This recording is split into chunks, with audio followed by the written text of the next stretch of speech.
Pune ring road सिरीजचा आजचा हा 9वा भाग आणि आज आपण एका अशा विषयावर बोलणार आहोत ज्याकडे फार कमी लोकांचं लक्ष जातं। अनेकांना वाटतं की पुणे रिंग रोड हा फक्त वाहतूक कोंडी कमी करण्यासाठी बांधला जातोय, पण प्रत्यक्षात हा प्रकल्प वाहतूक कोंडी कमी करण्यासोबतच पुण्याच्या औद्योगिक भविष्यासाठी देखील महत्त्वाचा आहे। आणि त्यामुळे हा प्रकल्प किती महत्त्वाचा आहे हे समजून घेणं सुद्धा महत्त्वाचं ठरणार आहे, कारण हा रस्ता फक्त वाहतुकीसाठी नाही तर हजारो उद्योग, लाखो रोजगार आणि अब्जावधी रुपयांच्या अर्थव्यवस्थेला वेग देण्यासाठी सुद्धा तयार केला जातोय।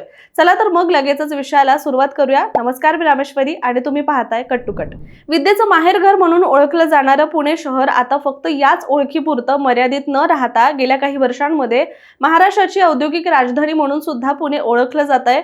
MIDCच्या आकडेवारीनुसार पुणे विभागामध्ये तब्बल 15,000हून अधिक औद्योगिक युनिट जे आहेत ते कार्यरत आहेत, ज्यामध्ये वाहन उद्योग, अभियांत्रिकी, इलेक्ट्रॉनिक, IT, फार्मास्युटिकल, लॉजिस्टिक आणि वेअर हाऊसिंग अशा अनेक क्षेत्रांमध्ये पुण्याने देशांमध्ये एक वेगळं स्थान आपलं निर्माण केलंय। शिवाय तसं पाहायला गेलं तर पुण्यामध्ये अनेक मोठमोठ्या MIDC आहेत, ज्यामध्ये Chakan MIDC, Talegaon, Bhosari, Ranjangaon MIDC, Hinjewadi IT park, Talegaon IT park, त्याचबरोबर हडपसर औद्योगिक क्षेत्र आहे, जेजुरी MIDC आहे, बारामती, कुरकुंभ, लोणीकंद औद्योगिक पट्टा अशा अनेक महत्त्वाच्या औद्योगिक क्षेत्रांचा समावेश होतोय, ज्याचा दिवसेंदिवस विस्तार सुद्धा आता होत चाललाय आणि या क्षेत्रांमध्ये लाखो लोकांना रोजगार मिळतो आणि महाराष्ट्राच्या औद्योगिक उत्पादनांमध्ये सुद्धा या सगळ्याचा मोठा योगदान असल्याचं म्हटलं जात आहे।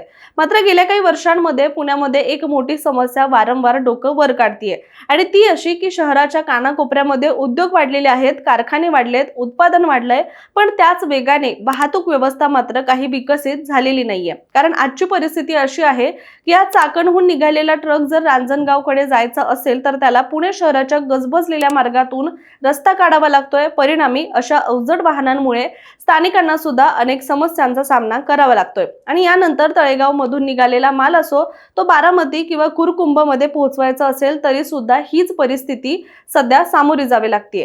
परिणामी वाहतूक कोंडी, वेळेचा अपव्यय, त्याचबरोबर इंधनाचा अतिरिक्त खर्च आणि उत्पादन खर्च वाढत जातोय आणि म्हणूनच याच ठिकाणी पुणे रिंग रोडची भूमिका जी आहे ती अत्यंत महत्त्वाची ठरतीये।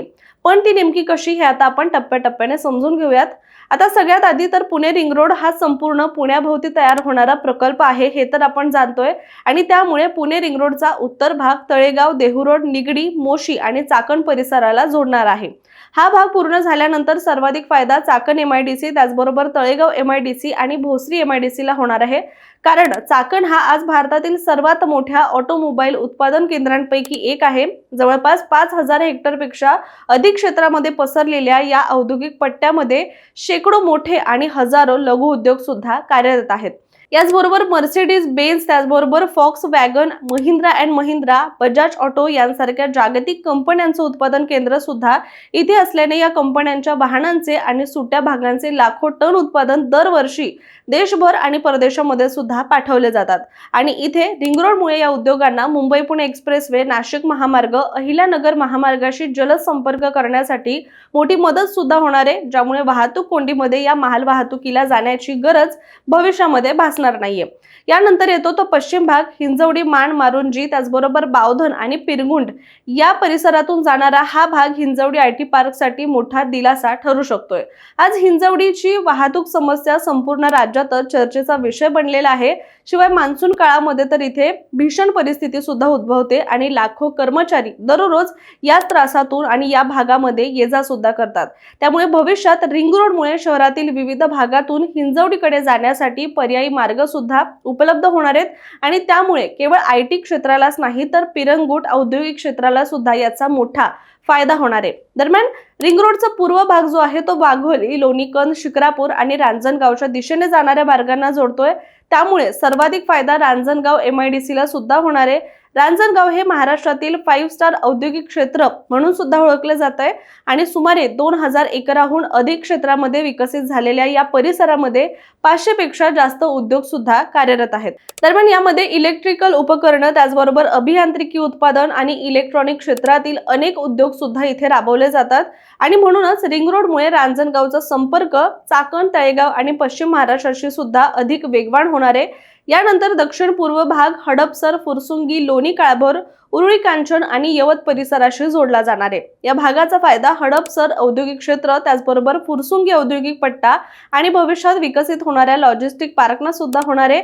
त्याचबरोबर पुणे सोलापूर महामार्गावरील माल वाहतुकीसाठी सुद्धा हा भाग महत्त्वाचा दुवा ठरणार आहे। शिवाय सासवड, जेजुरी, बारामती आणि कुरकुंभकडे जाणाऱ्या मार्गांना रिंग रोड जोडल्याने जेजुरी MIDC, बारामती MIDC आणि कुरकुंभ MIDC ला सुद्धा मोठी चालना मिळेल असा विश्वास याबद्दल व्यक्त केला जातोय। कारण बारामती हे आधीच कृषी प्रक्रिया उद्योग, अभियांत्रिकी आणि उत्पादन क्षेत्रातील महत्त्वाचं केंद्र बनलंय। त्याचबरोबर कुरकुंभ हे महाराष्ट्रातील प्रमुख रासायनिक उद्योग केंद्र म्हणून सुद्धा ओळखले जात आहे आणि रिंग रोडमुळे या भागातील उद्योगांना पुणे, मुंबई आणि देशातील इतर बाजारपेठांशी सुद्धा अधिक वेगवान संपर्क करता येणार आहे। खरं तर या प्रकल्पाचं सर्वात मोठं वैशिष्ट्य म्हणजे तो पुण्यातील सर्व प्रमुख औद्योगिक पट्ट्यांना एका साखळीमध्ये जोडणी करणं हेच आहे। शिवाय रिंग रोड पूर्ण झाल्यानंतर दोन्ही बाजूंना नवीन logistic park, warehousing zone, त्याचबरोबर ट्रान्सपोर्ट हब आणि औद्योगिक क्लस्टर यासोबतच नवीन गुंतवणूक सुद्धा आकर्षित होण्याची शक्यता व्यक्त केली जाते। त्यामुळे रिंग रोड हा फक्त 173 किलोमीटरचा नुसता वर्तुळाकार रस्ता नाहीये, तर पुण्यातील या सगळ्या औद्योगिक पट्ट्याला अधिक सुपरफास्ट स्पीड आणणारा सुद्धा प्रकल्प मानला जातोय। आणि त्यामुळे जेव्हा पुणे रिंग रोड हा पूर्ण होईल तेव्हा पुण्याला देशातील सर्वात शक्तिशाली औद्योगिक आणि लॉजिस्टिक हब बनण्याच्या दिशेने हे एक मोठं निर्णायक पाऊल ठरेल असा विश्वास सुद्धा व्यक्त केला जातोय। आणि कदाचित भविष्यात रिंग रोडची ओळख ही केवळ फक्त रिंग रोड म्हणून नाही, तर पुण्याच्या इंडस्ट्रियल ग्रोथ कॉरिडॉर म्हणून सुद्धा केली जाऊ शकते। परंतु आता हे सगळं आपल्याला प्रकल्पाच्या पूर्णत्वावर आणि येणाऱ्या काळामध्ये समजेलच। पण तोपर्यंत तुम्ही या रिंग रोड सिरीजचे आधीचे 8 भाग पाहायला विसरू नका आणि त्याआधी कट्टू कटला मात्र सबस्क्राइब करायला सुद्धा विसरू नका।